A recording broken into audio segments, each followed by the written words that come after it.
একাত্তর যদি আমার চেতনা হয়, আমি চেতনা ব্যবসায়ী। একাত্তর আমার গৌরব, একাত্তর আমার চেতনা, একাত্তর আমার অহংকার, একাত্তর আমার বিশ্বাস। 71 সালে আমার দেশের জন্ম। যে তার জন্মকে অস্বীকার করে সে জাউরা। ইংলিশে বলা হয় বাস্টার্ড। আমরা Bangladeshi, we are fighting for Bangladeshi democracy, Bangladeshi independence and Bangladeshi sovereignty. 71 আমার গৌরব, 71 আমার অহংকার, 71 আমার চেতনা, 71 আমার বিশ্বাস।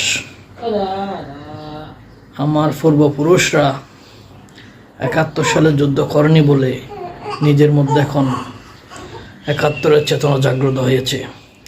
সুতরাং নতুন প্রজন্মের একজন নাগরিক হিসাবে 71-এর মান মর্যাদা রক্ষার্থে উই আর ফাইটিং ফর 71।